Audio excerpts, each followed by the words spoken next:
Hello everyone, and welcome to my video series for both home buyers and home sellers. My name is Kevin Boyle with Sutton Premier Realty, your friend in the business. Today I want to give you a seller's tip. In fact, it's probably one of the most important tips that I can think of when it comes to saving you time, frustration, aggravation, and ultimately your money as well. And the tip is simply this: thou shalt not let a realtor buy your listing. Probably wondering, what is it that I exactly mean when I say something like that? Well, what happens is typically when you sit down with a listing presentation, you'll sit down with 2 or 3 different realtors and they'll all give you different advice and counsel on what they think you can sell your home for. And ultimately what will happen is one realtor will say one thing and another realtor will say the next. It always amazes me how you can have 2 or 3 realtors show up at the same meeting with the same statistics and the same board data and come up with different pricing on what your home should sell for.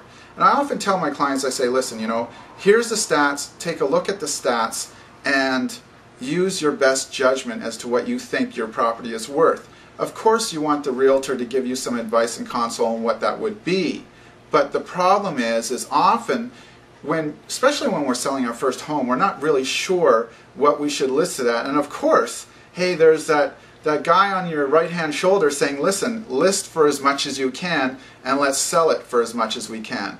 But the problem is we live in a very different world than we did 10 or 20 years ago. The consumer, the buyer, the person who's going to purchase your property is generally very knowledgeable. They have access to the internet.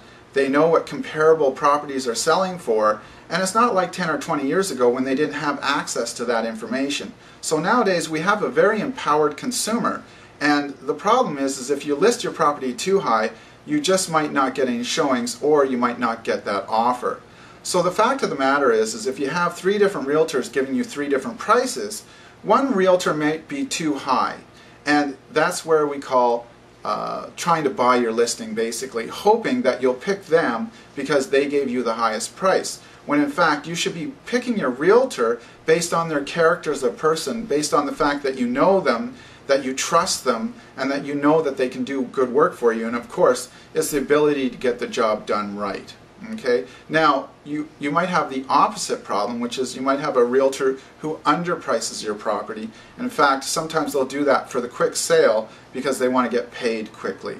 So like I said, the best thing to do to kind of prevent this from happening to you and not being that person who has their own personal horror story, because we all know somebody that's probably got a horror story with a subcontractor or a realtor, is to make sure that you're well informed and you have the knowledge in advance, so that when you sit down with a realtor, you can look at the statistics provided by the board and come to your own conclusions and then see what the realtor has as advice and say, does this make sense? Does this all fit?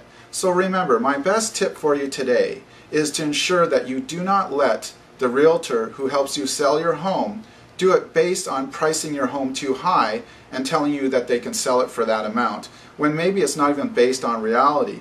Because what happens is, in essence, is 30 days, 45 days, 60 days after getting your home clean and after make sure it looks nice for every showing, you get a little frustrated. It's very tiring making sure that everything's just spotless and it looks like a show home in order to sell, and then 45 to 60 days having to lower your price. But the problem is now that your listing is 45, 60, 90 days old, buyers are going in there going, wow, I guess the seller is getting pretty motivated to sell, and even though they drop their price, they'll probably come down more. So what happens is, instead of making all that money you thought you'd make on selling your home at overlisted price, you actually end up losing more money than if you had just priced it properly.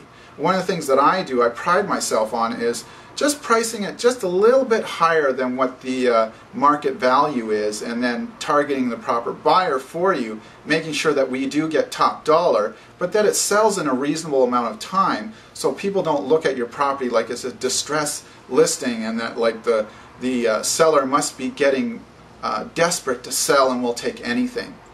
So the thing is I really do think it's up to the seller to be informed, like I said, to look at the statistics that the realtor is providing and to interview 2 or 3 different realtors, and then please hire somebody that you trust, somebody that you know that has good character and that's going to be honest with you. That's my video tip for home sellers today. I hope you enjoyed that, and I hope you found it very informative. My name is Kevin Boyle with Sutton Premier Realty. If you have any questions that you'd like to ask me, please feel free to email me at kboyle@sutton.com, or you can contact me directly at 778-868-5753. That's 778-868-5753, and thank you.